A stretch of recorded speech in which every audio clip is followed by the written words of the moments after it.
Hi, and welcome to the Captioned Life, a podcast about comics and pop culture for the most dedicated and casual fans. I'm your co-host and TV/film reviewer, Sean. Before we get started with this episode, please hit that subscribe button on whatever podcast platform you're listening to us on, and follow us on social media under the username @CaptionedLife. You can also find out more information and past episodes on our website, thecaptionedlife.com. In this bonus episode, we are discussing the latest Disney Plus show from Marvel Studios, Ms. Marvel. But before we get started with our review, we do have an awesome guest with us today that'll be adding their thoughts and insights about the series, and that is Maria Akhtar. Maria is a medical student who's deeply invested in all of fandoms, a film enthusiast, and television is her whole personality. She started TikToking because her friends and family were tired of hearing all of her overanalyzing, so she just started content creating this year. She loves theorizing and breaking down all the TV she watches, especially sitcoms, and dissecting comparing fandoms has been a passion project of hers, and getting into the MCU TV series combines both topics that bring her joy. On TikTok, she goes by the handle Call Me By This Name Maria, all one word. Welcome to the show, Maria. Thank you for coming on. And thank you for having me. Thank you for reading that very lengthy introduction too. No, it is great. And I have to say that, we connected on TikTok actually, which I think your bio is fitting because that's how we were able to connect. And I got to say, one of the reasons why I wanted to bring on the show is because your TikTok videos are really great and that they're very insightful. I love your perspective that you bring, especially to this show, Ms. Marvel, but your videos are also just really hilarious and funny. I think one of my first videos I remember just laughing out loud of yours was something about like you used the sound about like looking up, like doing a Google search, like looking up like pictures of someone's butt or something like that. I uploaded that sound myself. So yeah, that was all nice. me. Yeah. Oh, yep. It was hilarious. Yep. It was great. Yeah.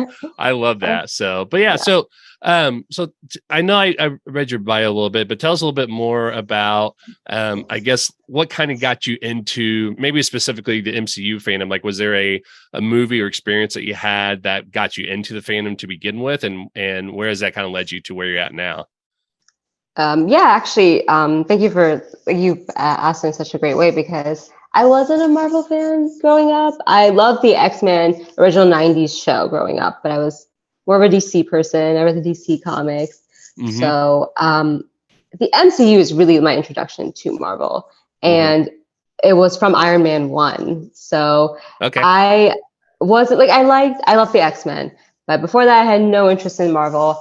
But then following the MCU through phase 1 through 4, now through 4, like 15 years, I think, and just like growing and learning about these characters is my first introduction. So I've never read a comic book. I want to read Ms. Marvel. I wanted to like watch the show by itself and like consume it as its own medium before I got into it.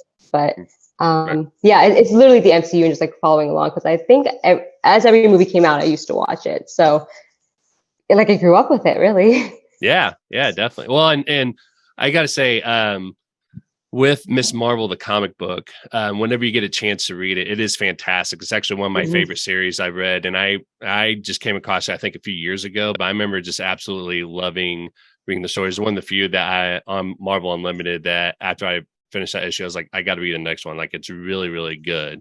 But I agree with you. I think, treating the MCU as kind of like its own universe is definitely how we want to approach it, because I think a lot of people are expecting there's a lot of things in the comics that they want to see on the screen, which a lot of it makes sense, and sometimes it doesn't. I think, it's if we see it as this is a different interpretation of the characters that we come and love, just like how they have, all these different kind of comics universe already.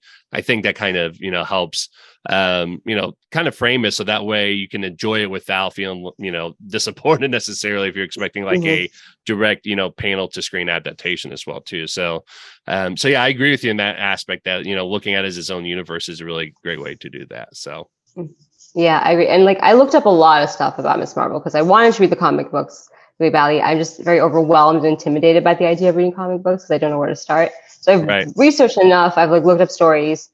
So, but I wanted to make sure I enjoyed, because I know that the MCU does kind of change and do its own thing. So I just didn't want it to I wanted to just keep the MCU experience up before I got into the comic book side of it, basically. Right. Yeah. Awesome. All right, so let's talk a little bit about Miss Marvel then. Here's a description of the show from Disney Plus, which I have to say is a little bit interesting because when I looked this up, this is actually sounds a little bit different than what we got now that the series, or at least the first season, is over. But let me go ahead and read the description, who's in it, and then we can dive right into it. So the description says Kamala Khan, a Muslim American teenager growing up in Jersey City, is an avid gamer and voracious fan fiction scribe. Kamala is a superhero mega fan with an oversized imagination, particularly when it comes to Captain Marvel. Yeah, Kamala feels like she doesn't fit in at school and sometimes even at home. That is until she gets superpowers like the heroes she's always looked up to. Life gets better with superpowers, right? The series is written by, and I apologize if I'm pronouncing these names incorrectly. I meant to look up these names ahead of time, but I've been dealing with COVID and haven't had a whole lot of time to be able to get caught up. So I'm going to try to pronounce these names as best as I can, but I apologize. The series is written by Bisha K. Ali, and it stars Iman Vellani as Kamala Khan, Matt Lintz as Bruno, Zenobia Shroff as Muniba, Yasmin Fleischer as Nakia, Risha as Kamran, and Nimra Buka as Najma. I think I say that correctly. I apologize if I butcher that really bad. I feel really bad. So No, you did pretty well for all of it. thank you. Yeah. No, it's a mouthful. They had a huge new cast, so Mm-hmm. It's a very interesting description, though. It's different. You're right. Yeah, well, especially the part about the gamer threw me off a little bit because I don't think we saw her like gaming a whole lot. So that part I thought was really strange that they had that in the description. Not that, she wouldn't be a gamer at all whatsoever. We just didn't see that in the show. So yeah. So I wonder. I guess she talked about it in her podcast in the first episode. Yeah. It's like she says, with the theory with Thor, but they definitely didn't get a chance to into it. Right, exactly. Well, and it says she's like a fan fiction scribe, which we definitely saw that as well too. But just like you said with the podcast, I think we got a little sense that she does game and everything. So I just thought it was interesting. That was the key words that they're putting in there for the description. So yeah. The show was doing a lot, though. I keep bringing that up. That I can't get over how much the show tackled in 6 episodes. So I don't blame them for not getting in a good video game session in. Oh yeah. And, yeah, definitely. I do remember Bruno playing video games once when they were doing the fighting montage, and he was doing something, and that's how she got the power idea of doing the stepping stones. So yeah, he was playing a game on his phone or something like that. Yeah. So there we go. Yeah. Yep. So there's definitely elements of that in there. So good. Well, just like all of our bonus episodes, there's going to be spoilers. So if you haven't seen it yet, press the pause button now, go watch it and then come back. So let's go ahead and jump right into the review now. For our listeners who have heard the reviews episodes that we've done before, we're going to take a little bit of different approach. The previous structure I liked because we had some specific things that we wanted to touch on. The reality of it is that it just took way too long. For example, our last episode that we did was a really great conversation, but it was an hour and a half, and I'm the person that's on the show, and even I'm I don't want to listen to me talk for an hour and a half about something. So we're going to change things up a little bit. So before we met, Maria and I had talked about some of our top things we want to discuss for the show. So it may not be covering everything in the show that you might want to hear, but these are the top 5 or 6 things that we thought were really important, that we really are passionate about, that we want to talk about. So here are the key moments that we picked for today's episode. So we're going to discuss generally what our overall thoughts are about the show. We're going to talk about Kamala's identity, the story development overall in the show, Bruno, because he's a really interesting character for a number of reasons, Kamala's relationship with her family, and then finally the power origin change in the finale ending of the show as well. So let's go ahead and start with our overall thoughts. And Maria, I want to kick it back over to you because 1, you're our guest, but 2, you have a lot of really insightful things to say about the show. Particularly, I remember in a lot of your TikTok videos, you talk about how you saw yourself in Kamala a lot because just like Kamala, I believe you said you are, and correct me if I'm wrong, but you grew up Muslim. Your parents are immigrants, and are you from Pakistani as well too, or Pakistan as well too? Yeah, I'm a Pakistan. I'm literally exactly like Kamala. I'm some Pakistani Muslim. I was born in Pakistan, but like moved here when I was like 2 years old. I was raised by immigrant parents. I live in like an hour away from Jersey. So like I grew up in that tri-state area even. Yeah. So yeah, very much exactly like her, literally her exact identity. So right. You could say I related to the show a lot. Exactly. What are your overall thoughts about the show, especially with, seeing yourself in Kamala and everything like that? I just want to get your perspective on your thought about the show overall, from all those perspectives and everything. I mean, overall, I loved it. I mean, I can't get over. I haven't been able to talk about how much I loved it recently because I'm like still like kind of reeling over it and thinking about it and like just still thinking about things. I was actually just thinking about Bruno before our, this recording, so I'm kind of excited to talk about him. But it was so good. They took on a lot and they did a lot and they put in a lot of effort.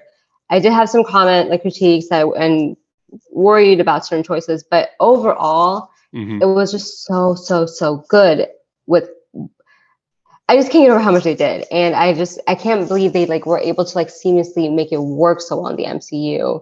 And there's just so many good things about it because it's it's representation for her immigrant identity, and that is seen with her relationship with her father and her brother and just the environment around her. Then there's this deeper relationship with her mother, and that goes back to their roots and the whole Pakistani history, and that is a lot that they took on. And a huge, I'm sure you've seen my videos about that, the fact that they made that a choice was very it was huge for the MCU to be we're gonna make sure we talk about history and address it so we can talk about these things and create a platform for that. And then on top of that, they had the damage control storyline to talk about the Muslim representation. So the fact that they were able to, I still can't get over how they made 3 different identities so work so seamlessly together that they seemed like one, but they were all because of different parts of her. And it just made her such a great character. I just love how instead of having there was a villain, but it was more her finding herself and working on relationships that made it was such a satisfying story, and it really stuck landing. And I love Iman. I think she was amazing. I cannot get over the fact that this is her first role. Right. This is the first time she's acted. She did so well. She did such a good job with her acting. So. Oh, definitely. Yeah.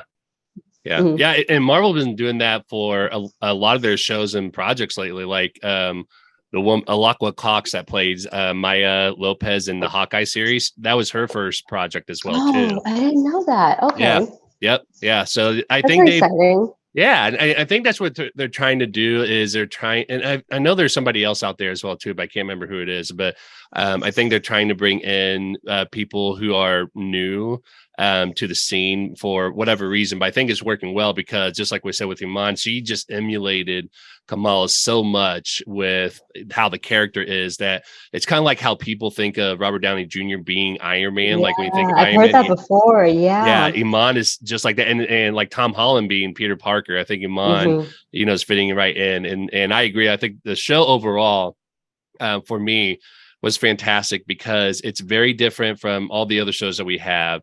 I love the graphic animations that they put in there as part of the storytelling because I think it does a lot of fantastic things of connecting it as a comic book show, but also just has a lot of meaning and depth behind that. But just like what you said, what I really enjoy about this show is that this is one of the first times that we can see some real world examples of what communities face and what they are interacting with that brings on a wider spectrum. So the fact that we get that history lesson of learning what the partition is, but also I think this is the first time that we see religion being played as an integral part of an identity in the MCU. Now you could argue Daredevil because he's Catholic, yes, but he wasn't part of the MCU yet, and there's a lot of discussions about that and everything. And then I'm not even going to get into Moon Knight. I know some people have said like, that touch as well too, but I'm not going to get into that. But this definitely dives into the religious aspect of a character's identity and what that means, and be able to have some of those conversations. I think it's a really great strategy and a great story to tell that is not just, superhero, that's just a separate world, but also we can see what people are experiencing in the real world, whether they're a superhero or not. And so I really love this show for a lot of those reasons. But those are the biggest ones I have. So, so speaking of that, let's go ahead. Oh, I'm sorry. Go ahead. And going off that, because because I love TV, this is also the first time we probably had positive representation when it comes to religion.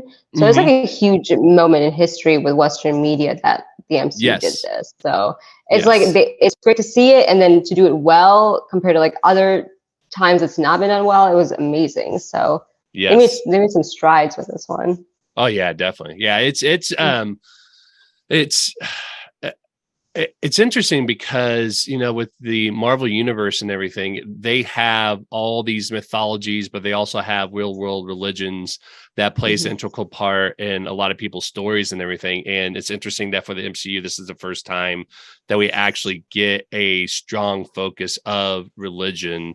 And this is the first time in the superhero genre that I could see or recall from the media that we have a Muslim superhero as well too. And so this is just a fantastic show all around for that. So going along those lines, let's go ahead and dive into our next point, which was talking to him a little bit about Kamala's identity as an immigrant and as a Pakistani and as a Muslim. Let's dive a little bit more into that and want to get your perspective on what that has meant for you personally, but also how you kind of see this being, something that is really unique and that is really important for us to have in MCU, and how that kind of portrays in the show as well too, like all those different pieces of her identity. Yeah, that's a really good question. So it's definitely a coming of age story, right? And it's done really well. And I love how the immigrant assimilation, finding herself, and then also learning to like appreciate who she is as an immigrant or a child of immigrants is part of it. Because I know we're talking about the original power set later, because but that is part of the her origin story is very heavy on learning to accept herself and as she is because of her powers. And that storyline spoke to me deeply. So they were still able to do that, but then and then some. So they had the whole immigrant learning to them accept themselves, and they did it in a very subtle way. It was more like before she would hide it or not want to talk about it. It's not like she was rejecting it, but she was just not bringing it up. And then by the end of it, she's wearing a whole Pakistani outfit, which is a shrug kameez, as her costume. So there's a lot of growth and acceptance, and that's beautiful because the assimilation experience is a deep one, and it's one of those ones that I'm still probably working through. And I think I probably had a breakthrough because I was watching Miss Marvel.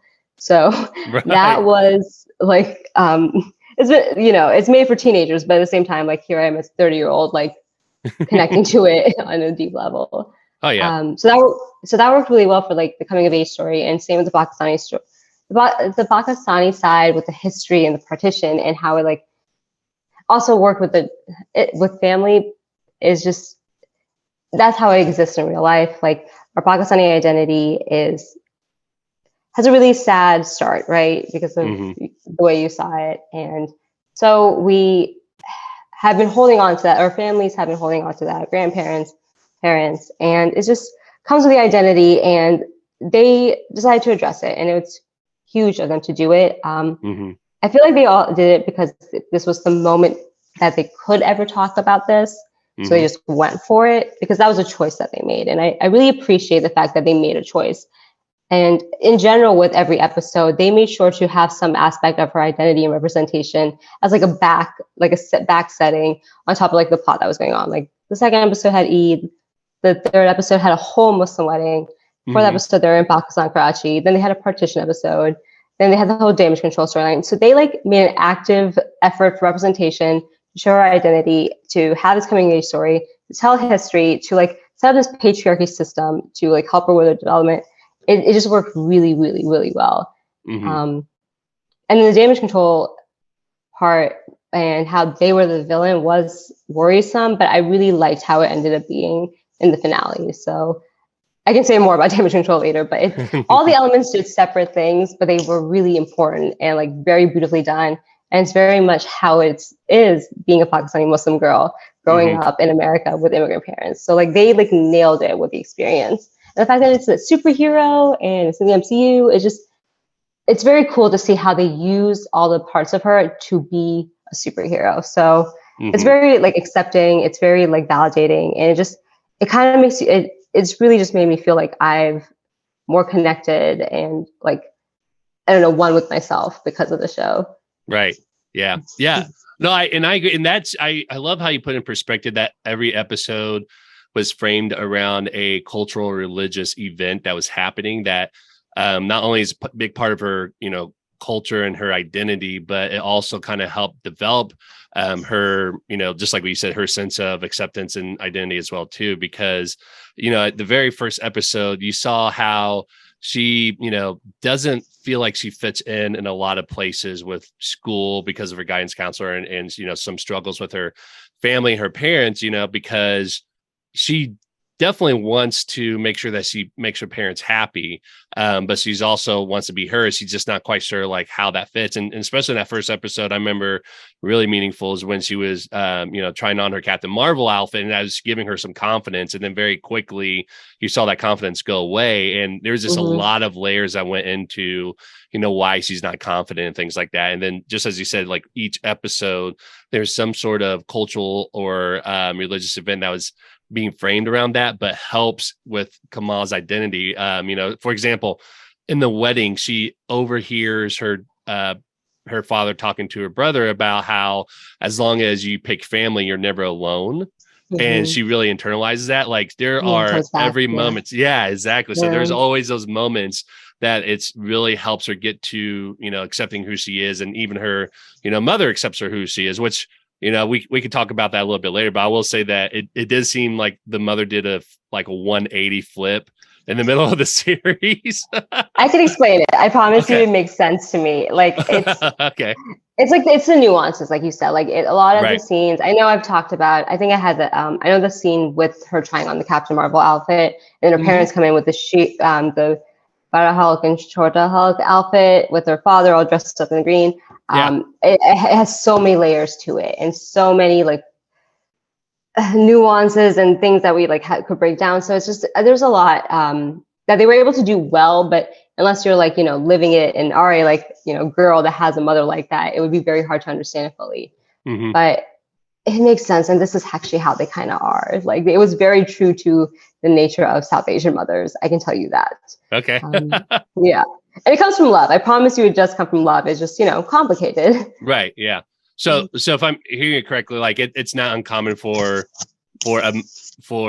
like your mother to have like a very strong feeling about something, and then something happens and then she just completely does 180. Okay. Gotcha. That's really interesting. It's more like the lack of understanding. Okay. And so not to get too psychological about this, but there is a lot of baggage with parenting, right? Because of the whole history, but then there's also, immigrants and like adjusting to the conditions of living here and surviving has kind of skewed the way they parent, because their responses are more survival and being safe because they had to go through so much and they just don't want us to go through that.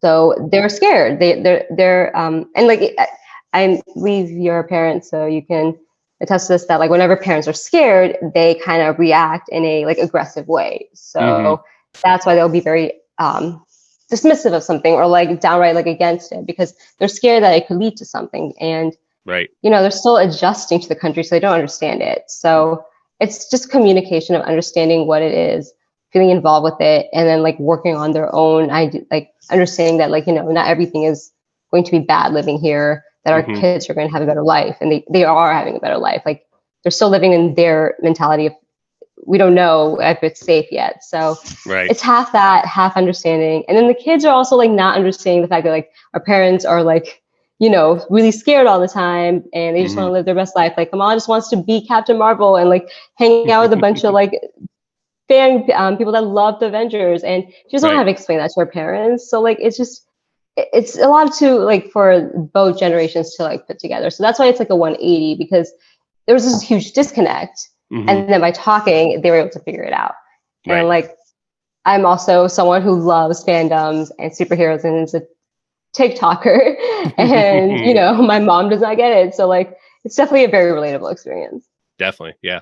That makes a lot of sense. And I appreciate your insight on that, because just like you said, I'm actually a parent myself. And when you said, when you're, scared of something, kind of act harshly, like that happens with my kid as well as too, is like, if he, does something or anything like that, and I'm worried that he's going to get hurt or something like that, like that's the first thing I do is kind of just react, harshly in that manner and all that. So that makes a lot of sense with that. So, and I will say that I did love the fact that you saw Kamala's mother acceptance by creating her outfit that she uses, which I think was a great, way of showing that acceptance and kind of, allowing Kamala to really embrace that at that point. And what I love about that part is going back to the comics. I don't know if you knew this, but her original outfit was actually from a burkini that she had. Oh, yes, I did know that. I heard about that. Yeah. Yes. And so I was interested to see like, how they're going to incorporate that. But I love how they did it this way, because just like we said, it has a lot to do with not just acceptance from her mother and from her parents, but the fact that it was created in Pakistan. And it was like a huge part of her identity now, just like, in episode 1, when the cosplay contest talking about, you have to have like that little element of who you are to it. Now it's like, that's her whole outfit, is not just the bangle, but her whole representation is that identity of Kamala Khan, which I absolutely love. And it's a good like callback to like how Muniba made the Hulk outfit in episode 1. Yes. But Kamala rejected it. But by making the Captain, like, making a Miss Marvel outfit, and she accepted it. It's just like, it's literally the same actions, but different responses. Because, that disconnect. So like, it's just a great like parallel and juxtaposition of like, she made 2 outfits. One was loved, one was hated. So like, it's just, that growth was so amazing. And she went from not trusting her to we trust her, don't we? And it's just very beautifully done. Definitely. I agree. So we talked a little bit about the story development already in terms of Kamala's, her own self-discovery and identity and development, and kind of, embracing who she is, and her family embracing who she is as well too. And so I think that was a strong part of the story development. I will say one of the things I thought was a little bit weaker from my end was that it seemed like we didn't get enough of a story to kind of develop or get more of what's going on with some of the characters. So for example, the clandestines, right? We barely got them in a couple of episodes. They disappear or killed off, or whatever happens to them in episode 5. But, we don't really know, first of all, like why they came to this dimension, and, the whole background story of how Aisha was part of them and all that. And I felt like it was still kind of at the shallow end, and we don't even get to know like why clandestines or who they are necessarily, other than they're from the Nord dimension. And then just as you said, it seemed like in the last episode, then all of a sudden the Department of Damage Control ended up being like, quote unquote, the villain, or at least the antagonist, at least in that regard. And I felt like it was kind of just all these little pieces that kind of got the short end of the stick a little bit, which doesn't bother me too much. I think it was just more of like a missed opportunity, because again, it was more about, Kamala's, self-discovery and identity, and kind of owning into that heroship and all that. But I think, especially with only having the clandestines for a few episodes and still not even knowing more about them, or even the Red Dagger group, I forget their name, but like we only got them in like 1.5 episode.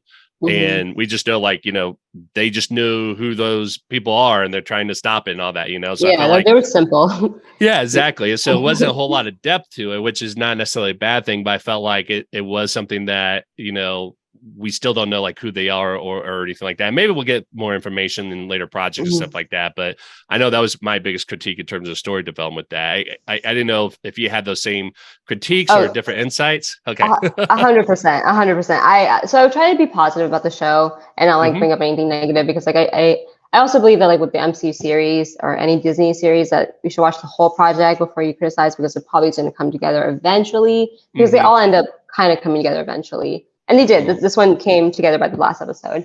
But yeah, up until episode 5, I was like really confused at one point. And I was really frustrated because like, it's not even that like they just it was just so confusing, and it was also a lot that was happening, but there's like no direction of it or understanding of it. And like, I was okay with like them being introduced. It definitely brought down like the vibes, but like when they got into more details and explanation, the more confused I got and the more like answers I needed. And then they just kind of like ended their storyline, like just like that. So I don't know. I definitely one of the criticisms I have and the choices I want to ask them about is the clandestine storyline. I mean, I understand like they wanted some sort of antagonist for Aisha for her development, and like I know the Kamran is a villain in this actual comic book, so maybe that's why like they wanted to like set that up. Right. But like I think they should have been simpler. Like with Red Daggers, they were just existing, you know, there to protect. If the clandestines were just like, I guess because they were trying to avoid the Inhumans, they just like, you know, they just, you know, they had to be from a different dimension and be a little complicated. And then they also like, you know, borderline on some questionable representation for Muslims. So they did a lot in their small presence, and then they left, and it was very confusing. So I agree with everything you just said. I completely agree with it. Yeah. Okay, so I'm glad I'm not the only one, and that's one of the reasons why I like to talk to other people about the show, because I'm like, am I the only one who is like understanding this stuff, and that's how I'm saying it? Yeah. No, I was so confused the whole time, but I was like, I'm just gonna not talk about it because it's just I don't even know where to begin. And then it just like with the time travel and the bracelet, like everyone was kind of like trying to figure it out. So it was just a lot going on. Oh yeah, definitely. Yeah. Well, and there's just a lot of, it's funny because especially with the MCU as a whole, you know, I think we're in this age where every little detail we're going to harp on and overanalyze. And I could just imagine like Kevin Feige could be like, I didn't even think about that. So, okay. you know? Yeah. The fandom is definitely like, I know it's because they love it, but the fandom definitely just like focuses on everything. And I'm part of it too. So like, I get it. Yeah. Like it's fun, but it's just, I'm happy that they did so much with Kamala, that like she was connected to other like franchises, like Shang-Chi with the 10 rings is where they found the bracelet. There's a scroll arm. There's obviously, you know, the Marvels. So like I'm happy that they're solidifying her presence in the MCU by putting in those Easter eggs like these. Definitely. Yeah. So let's talk a little bit about Bruno, because I know you and I actually both said that we really want to talk about Bruno in the show. And so I want to kick that over to you and give you the opportunity to talk about what was it about Bruno that you really enjoyed in the show? So I actually just found out recently that he's very different from the comics than he was in the show. Okay. So I didn't know that, but I just love that Bruno was like used like because I love noticing patterns in sitcom tropes. He just was used as a complete subversion of every single trope that usually exists when it comes to a character of a different race, nationality, or religion, and done so well. Because the thing with the whole having a white character there in a predominantly BIPOC setting is that they end up being the exposition character. They end up being the one that says, what is that? What does that mean? Like anytime someone uses a different language, brings up a tradition, brings up history, they're the ones that ask the question so that the audience can hear it. Right. And it can get a little stereotypical, and they can go for like, you know, some low punches humor, but they didn't do any of it. They didn't do any of that. Like they completely avoided doing all of it. Made him like a complete subversion to what the token white character would be, made him a great ally in the process, who was educated and supportive and respectful. And it was there, existed. And it was just like, see, like it can happen. It was just, you know, and it's really awesome. Like I know that the discourse has been about like, oh, should she date Bruno, or like, you know, the other males that are in her life. But like, I just love the fact that Bruno is there in the show. Like, it's a great friendship, one of the healthiest like relationships we've seen in the MCU with a boy and a girl. And he's just a very, very well developed character and very good character for the MCU, I believe. Right. I agree. Yeah. And I have to go back and reread the comics because I can't remember how different Bruno was. And I don't know if I ever actually got to a point where I saw Kamala in the comics as well too. But I agree with you completely in terms of how they use Bruno to really, for me, it was an opportunity for them to show, he's an aspirational character, right? Just like what you said, like instead of being the person that's asking, all these questions as a way to, explain all these things, he's the person that, because he's Kamala's best friend, has been like the childhood friend and stuff like that. He's been immersed in their world and knows everything. Like just the fact that he created that little Alexa-like device that not only does it understand English, but I believe it was programmed in Urdu, if I remember correctly, right? And so the fact that he thought about those things, I love the fact that they have Bruno as the white male who is an aspirational in terms of this is how we would love for people to be able to interact with cultures that are different from themselves, instead of being the person that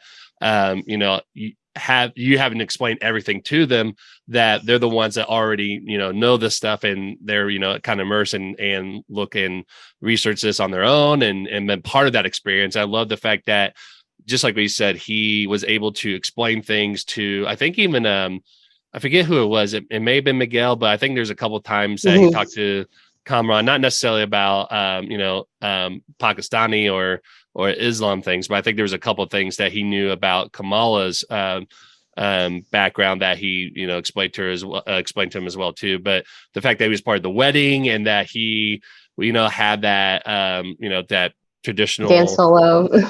Yeah, exactly. I mean, just I think he was just a very aspirational character that I think is definitely a commentary about how we would love to see people, instead of pushing away, saying like, I can't understand this because this is not my culture, but to try to embrace it and definitely like learn and try to be more cognizant of the fact that there are different cultures that we want to embrace, not necessarily like saying like you have to be Muslim or you have to be Pakistani, right? But just more of embracing it as this is a culture out there that we should be accepting and aware of and know of these things, especially that is part of Kamala's identity and stuff like that. So I love Bruno and that character, and that it definitely sets as a role model of like how we can really engage in different cultures, with not just in MCU but in the real world as well too. I really love that you brought up the fact that like with the whole commentary about like, oh, I can't relate to this, so this is not for me. Here's Bruno just relating in it. Like it's a very good commentary on how the discourse has been. So I really love that you brought that back, because like I didn't even think about that. Like it's very much the counterpoint to all of their arguments about the show. I also really just love the fact that like he also just they're really good friends, and like they can be good friends outside of it. Like I feel like whenever someone has an identity that's outside of the expectation or the westernized Western media favorite, it becomes like their whole identity. It's like their basis of the friendship. It's like their conflict. But here Kamala Khan is like, dealing with her own identity, trying to figure it out herself, but it doesn't affect her relationship with Bruno. Like being Muslim and like, South Asian is not like a problem for them. Like he can come to Eid, he can come to the wedding. Like but then they can also like geek out about Avenger Con. So like it shows that like, we can still have a lot in common, but like that, that is just one part. Like, it requires like some empathy and like understanding, but like it doesn't mean that the whole person's completely different. You can't connect to them. So like it just shows like the layers and dynamic relationships can exist, and especially with teenagers, it's pretty impressive that they show that. Oh yeah, definitely. Yeah, and what you said remind me of how, I forget who made this video, but somebody made a really good point about when people say like, oh, it's about a Jersey girl who's Pakistani and Muslim. Like I can't really relate to them, but then they'll say, "Oh, but I love Iron Man because I can relate to him being a billionaire that's a genius that makes all this technology and yada yada." And so I think that's one of those things that, it definitely, when they create these shows and they create these stories, it's definitely always going to be a commentary or discourse about what we're seeing in the world around us. And that's not bringing politics into it. That's something that the comics has always done, in that it looks at the world around us and then provides commentary on what's going on. And it's always been something that's part of it. And I think this show has just done a great job of not only bring that to the forefront, but also, I love the fact that we kind of got a history lesson for those who don't know what the partition was about. Like, I'll be honest, I think I may have heard partition before, but completely forgot about it. Like, I knew about the conflict, and when the British, left India, they just kind of, didn't really help the situation all just by leaving and not making this transition. They just got up and out one day. But I completely forgot it was called partition. But I think I love the fact that we got that little bit of learning about the world around us in the shows without it being a just like a documentary or just a random story that they're telling, because that all had to play into the character of Kamala and her family and their identity. But again, it's something that we get to learn about the real world around us. And that's something that, comics has always been doing. I love that shows have been doing that. We got that with Falcon and Winter Soldier with their commentary about racism in the world. Hawkeye with the family, but also, disabilities with hearing loss and deaf and traumatic experiences with Clint Barton, stuff like that. So we see those things play out in a lot of the shows, and I think they're going to continue to do that as well too. So exactly, it's like a running theme, not a running theme in the MCU and Marvel, that there's trauma, but it just shows that every group goes through something, and then we can understand each other's, maybe we didn't have the exact same experiences, but the empathy and understanding of what it's like to have that suffering is universal. So even if it was taught in history, I don't think it could have ever expanded on how the after effects of partition affected the people. And the show was able to do that. And I made a video about this too. I don't want it. I'm happy that it wasn't told from the British perspective. I'm happy we got to tell it, because it's not only the events of the actual happenings and the stuff leading up to it and during it, terrifying and horrible, but it just has always changed. It's changed us forever. The Pakistani people are very much shaped by it. My parents are, and therefore I am too, because of it. But in a way that I don't understand. So we don't talk about it. So it's just a weird thing about it. It's not just the history, it's also the effect of it. And I'm really happy that they could show the effect of colonization, because it's something that existed, universally and affected a lot of people. And it has residual, after effects that a lot of people deal with. So we would never be able to hear that in a history class. So it's incredible that the MCU could bring up a platform for us to start discussing it, because it is something that still affects us. And I I definitely have seen it and been conditioned to it. So it's amazing that this is the conversation I'm having on TikTok now, is the effects of colonization. Oh yeah. So. Yeah, definitely. Yeah. Well, and again, I think that's one of the powerful things about the show is that, and all their shows, is that they're able to bring the conversation to the forefront for people to really talk about on social media, things like that. I know every time they drop a show and they start talking about these topics, that's what we start discussing, is not just the things that happen in there, but also the real world situations that's been happening as well too. So,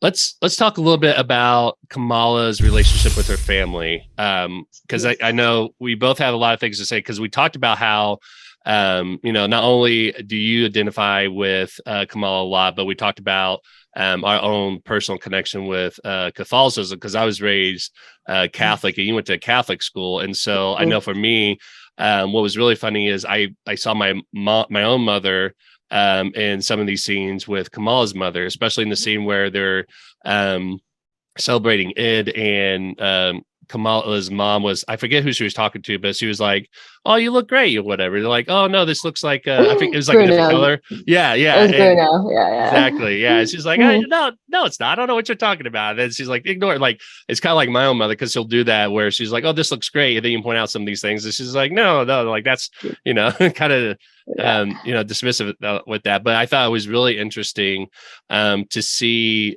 the developments with Kamala, with both her mother and her father, because they're very two different kinds of relationship. And we see a lot with Kamala and her mother.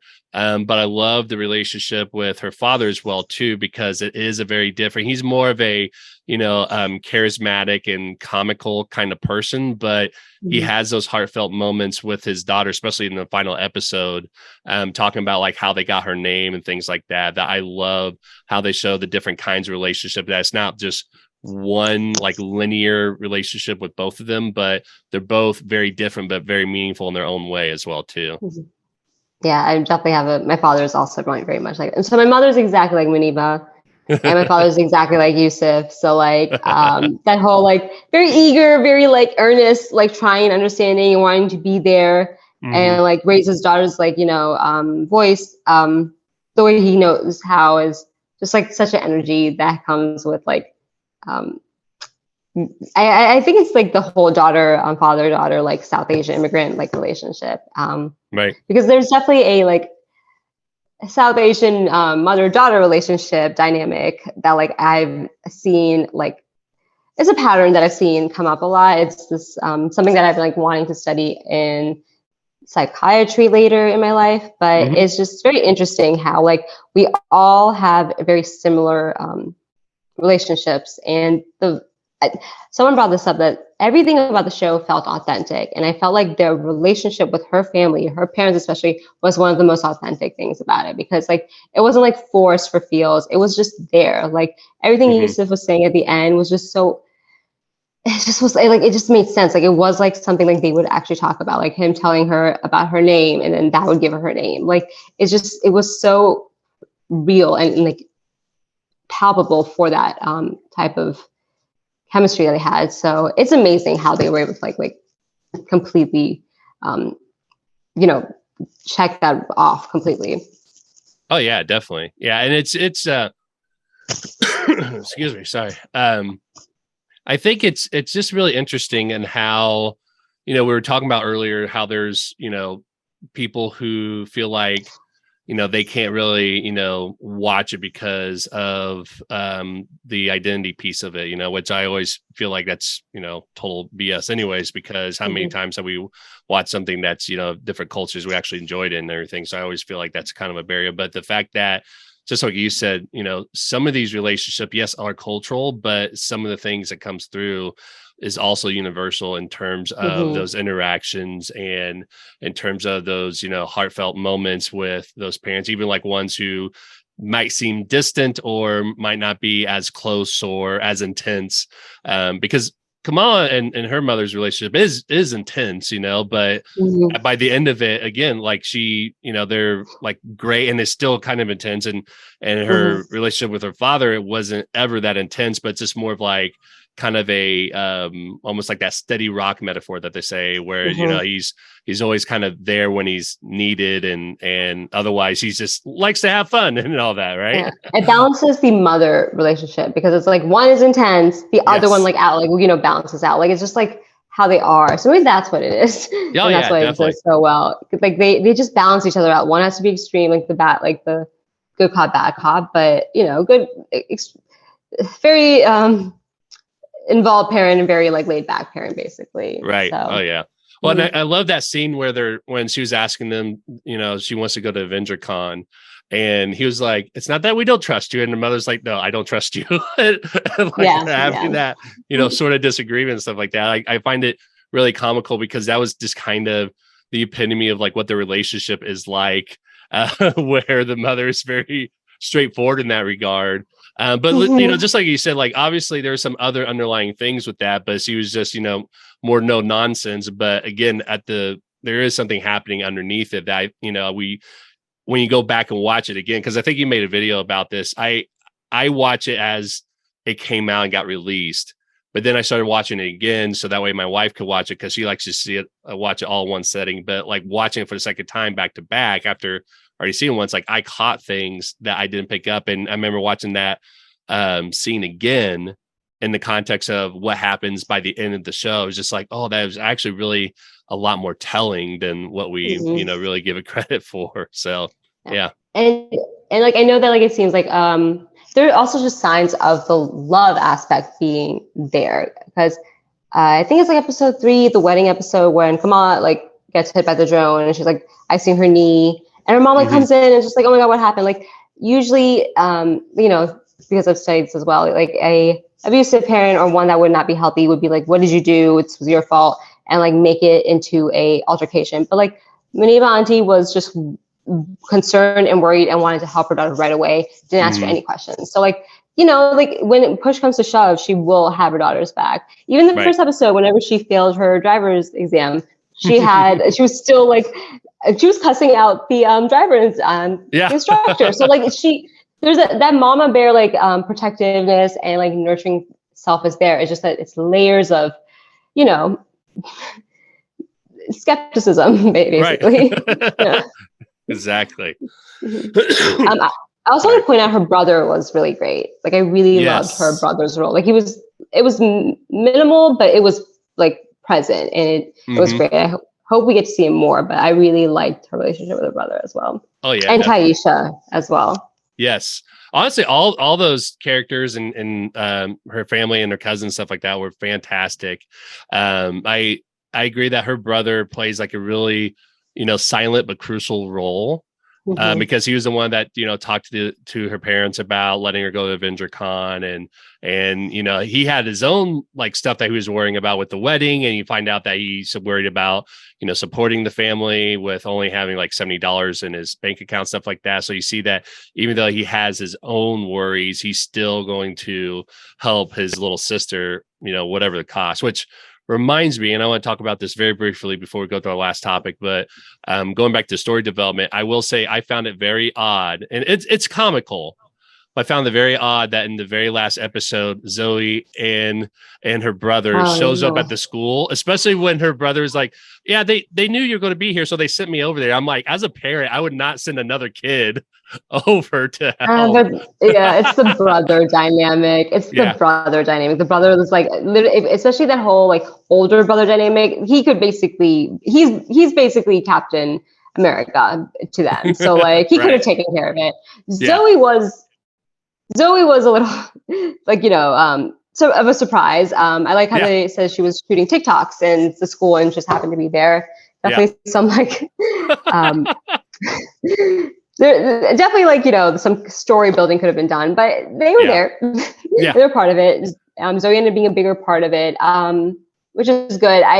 There was just like there was some stuff that I wish they could have been more seamless about with the storyline, and that's one of it. But at the same time, I really liked their like Home Alone style like fight scene against damage control whenever they're like trying to like dupe them into who Kamran was, and they had like that whole like obstacle course. So I really loved that part. So I was like, okay, I'm all right with this now. Right. Yeah. All right. So our last topic is pretty much talking about the change of the power origins for Miss Marvel and just the finale overall with the endings and the mid and post credit scene and stuff like that. I know you said you wanted to talk specifically about the origin change, and so I want to, or maybe not. I mean, after the finale, I don't know. We can definitely talk about like where it's going to go to. The finale, we can talk about any of it because there's a lot that happened in the finale that was good and stuff. Right. There's so much that happened in the finale that we could discuss. Future.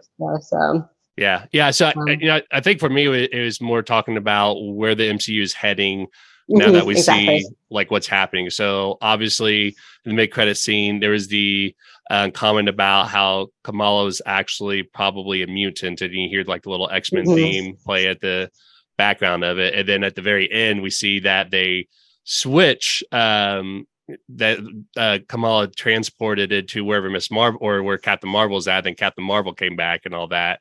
So I think it's really interesting because it's setting up the future of the MCU of not just the Marvels that's coming out next year, but also this is the first time in the MCU that we get the word mutant, I think, because I think not even in Doctor Strange's Multiverse of Madness did they say mutant. Like we got Professor X, so we know that it's mutant, but this is the first time in the Earth proper of the MCU universe that we get the word mutant, and probably setting that up for the future of the MCU with the XMen and however they introduce that as well too.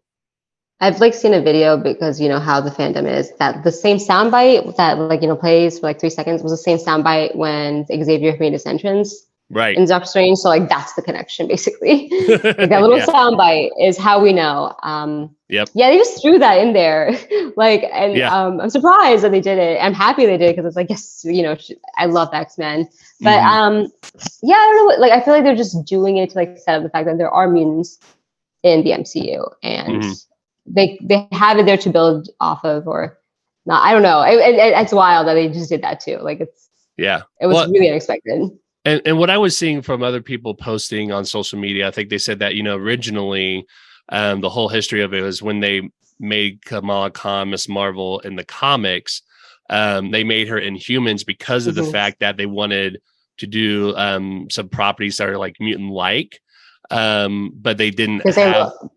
they didn't have the X-Men title, or like they lost the rights to it. So right, yeah, because Fox had the rights to the X-Men properties and stuff like that, and so that was one of the reasons why they did that. So I think there's been conversations about, you know, that's one of the reasons why they did that, is they wanted to kind of bring that back into having Kamala be a mutant, which was their original intention to begin with, anyways.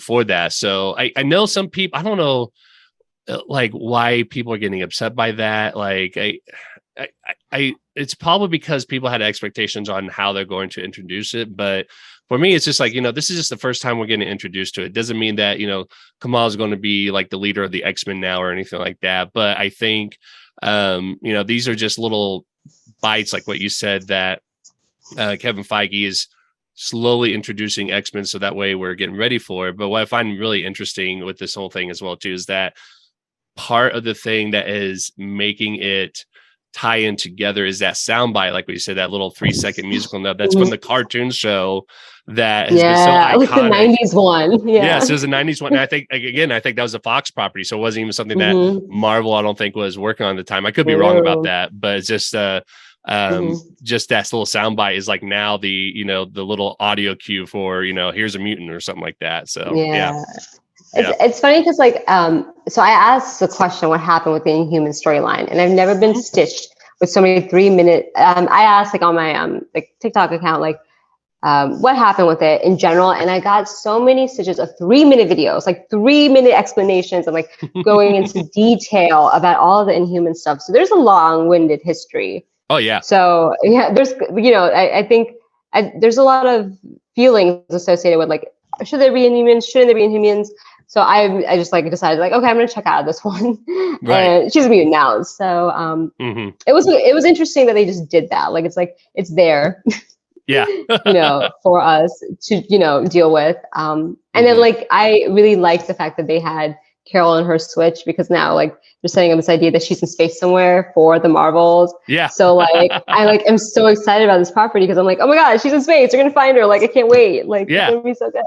Oh yeah. Yeah, it looks like they're, you know, have some great plans for that movie coming out, and they've, you know, already thought through it, and it sounds like they have a lot of people that are going to be coming back into the movie that we've been wanting to see come back as well too. So yeah, I'm very excited about that. So well, that is it for our review. So before I let you go, Marie, I want to say thank you very much for coming onto the show and giving your insight. This has been a great conversation. Yeah. I love talking to other, you know, fans about anything that's Marvel or comic book show related, things like that. And you have such great insight that you made me, you know, looking through Miss Marvel with a different lens a little bit as well too with this review. So thank you very much. Before I let you go, can you tell our listeners where they can find you at online if they want to see your TikTok or, you know, connect with you on social media or anything like that?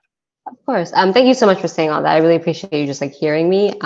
So you can find me mostly on TikTok under the name Call Me by the Same Maria. I actually just made an Instagram for, you know, my content. So like slowly expanding and working on things, but TikTok is the best way to like contact me and see my any of my content, and especially the Miss Marvel content, because that is where it all is. And yeah, follow me. I do TV and other fandom stuff as well, but right now I'm very much focused on Miss Marvel because there's a lot that I still want to talk. I'm gonna never stop talking about the show, so I really appreciate you letting me talk for an hour straight about it still. Oh, definitely. And you're welcome back anytime. I really appreciate and have a lot of fun talking with you. So thank you very much. Yeah, this was really good. Oh, good. Yeah. And I'll make sure to link your TikTok and Instagram account to the show notes underneath here as well too. So And that wraps up another review episode of The Captioned Life. We hope that you enjoyed listening. Don't forget to smash that subscribe button on whatever major podcast platform you're listening to us on. You can also follow us on social media under the username @CaptionedLife. If you like what we're doing, give us a shout out. Tag us in your post. For more information about us and all of our previous episodes, visit thecaptionedlife.com.